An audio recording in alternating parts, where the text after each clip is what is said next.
لیکن اصل بات تو یہ ہے کہ انسان اس روٹی کے حصول سے ہی اللہ کو یاد کرتے ہیں، یعنی اس روٹی کی وجہ سے ہی جو ہے انسان اللہ کو یاد کرتا ہے۔ ٹھیک ہے، چھٹے بند کی طرف رخ کرتے ہیں۔ یہ دیکھیے کیا ہے کہ کپڑے کسی کے لال ہیں روٹی کے واسطے، لمبے کسی کے بال ہیں روٹی کے واسطے، باندھے کوئی رومال ہے روٹی کے واسطے، سب کشف اور کمال ہے روٹی کے واسطے، جتنے ہیں روپ سب یہ دکھاتی ہیں روٹیاں، یعنی یہ تمام جتنے بھی روپ ہیں، جیسے کسی کے بال لمبے ہیں تو کسی کے کپڑے لال ہیں، کوئی سر پہ رومال باندھے ہوئے ہے، یہ سب جو ہے کمال جو ہے کس کی وجہ سے ہے؟ سب روٹی کی وجہ سے ہی انسان جو ہے یہ جتن کرتا ہے۔ تمہید دیکھتے ہیں اس کی۔ نظیر کہتے ہیں کہ کسی کے کپڑے لال ہیں تو کسی کے بال لمبے ہیں، کوئی سر پر رومال باندھے ہیں، یہ سب روٹیوں کے واسطے ہی انسان کرتا ہے۔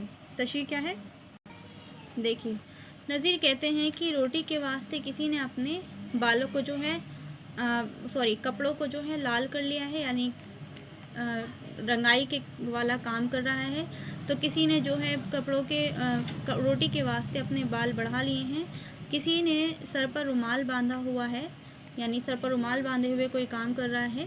یہ سارے کمالات انسان روٹی کے واسطے ہی کرتا ہے، اور یہ سب روپ ہمیں روٹی کی وجہ سے ہی دیکھنے کے لیے ملتے ہیں، ہمارے سامنے نظر آتے ہیں۔ تو یہ تھی نظیر اکبر آبادی کی نظم کا دوسرا پارٹ۔ امید ہے آپ کو اچھے سے سمجھ آ گیا ہوگا۔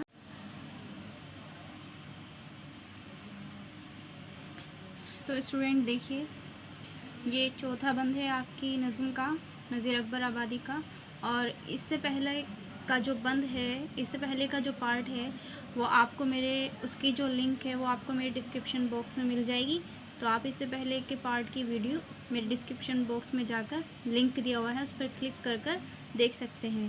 تو یہ دوسرا پارٹ ہے، اور اس کا جو چوتھا بند ہے وہ دیکھیے کیا ہے کہ روٹی جب آئی پیٹ میں سو قند گھل گئے، گلزار پھولے آنکھوں میں اور عیش تل گئے، دو تر نوالے پیٹ میں جب آ کے ڈھل گئے، 14 طبق کے جتنے تھے سب بھید کھل گئے، یہ کشف یہ کمال دکھاتی ہیں روٹیاں۔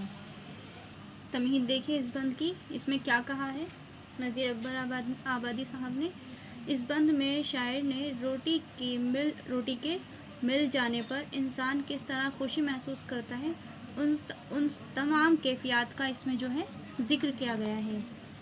ٹھیک ہے، تشریح دیکھیے، نظیر کہتے ہیں کہ جب بھوکے کی حالت میں انسان کو روٹی مل جاتی ہے، اس کے پیٹ میں جب روٹی چلی جاتی ہے تو ایسا محسوس ہوتا ہے جیسے کہ مصری کی ڈلی پیٹ میں گھل گئی ہو۔ سوقند کا مطلب ہے، جو کہ پہلے بند ہے آپ کا سوقند، یہ دیکھیے سوقند، اس کا مطلب ہے مصری کی ڈلی جو ہے پیٹ میں گھل گئی ہے۔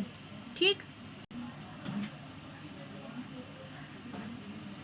آنکھوں کے سامنے خوشی ہی خوشی نظر آتی ہے، جیسے کہ دوسرے بند میں تھا کہ گلزار آنکھوں کے سامنے جو ہے عیش تل گئے ہیں، تو اس کی جو ہے خوشی ہی خوشی نظر آتی ہیں۔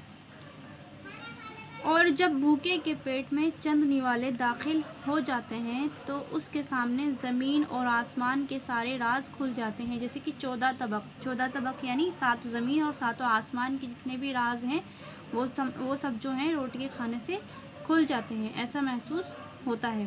یہ سب کمال کس کے باعث ہوتا ہے؟ یہ سب کمال ہمیں روٹیاں ہی دکھاتی ہیں۔ ٹھیک ہے، تو یہ چوتھے بند کی تشریح تھی۔ پانچویں بند کی طرف رخ کرتے ہیں۔ پانچواں بند دیکھیے، روٹی نہ پیٹ میں ہو تو پھر لاکھ جتن نہ ہو، یعنی اگر روٹی نہ پیٹ میں ہو تو پھر لاکھ جتن نہ ہو، میلے کی سیر خواہش باغ و چمن نہ ہو، کہ اگر روٹی پیٹ میں نہیں جائے گی تو کچھ بھی جتن ہم نہیں کر سکتے، بھوکے پیٹ میں نہ تو ہم میلے کی سیر کر سکتے اور نہ ہی ہمیں کسی باغ و چمن میں گھومنے کی خواہش ہو سکتی ہے۔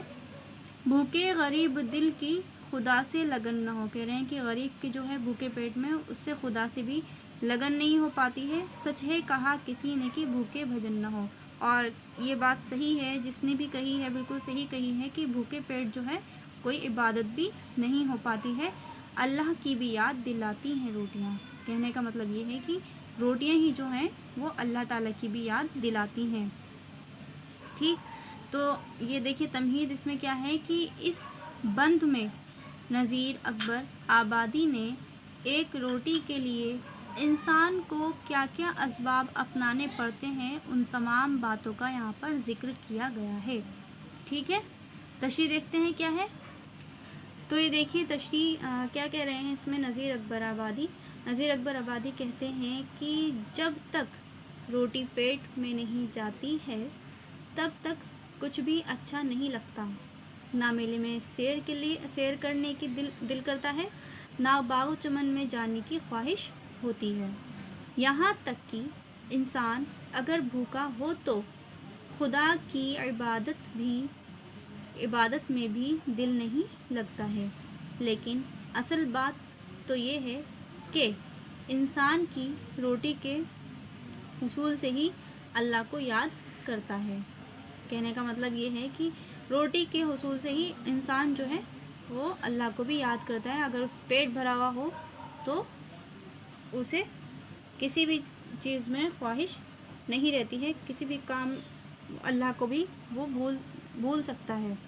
ٹھیک ہے، تو چھٹا بند دیکھیے کیا ہے اس کا، اس کی طرف رخ کرتے ہیں۔ تو چھٹا بند دیکھیے کیا ہے کہ کپڑے کسی کے لال ہیں روٹی کے واسطے، لمبے کسی کے بال ہیں روٹی کے واسطے، باندھے کوئی رومال ہے روٹی کے واسطے، سب کشف اور کمال ہے روٹی کے واسطے، جتنے ہیں روپ سب یہ دکھاتی ہیں روٹیاں، یعنی ان تمام روپوں کو جو ہے کون دکھاتی ہے؟ روٹیاں ہی دکھاتی ہیں۔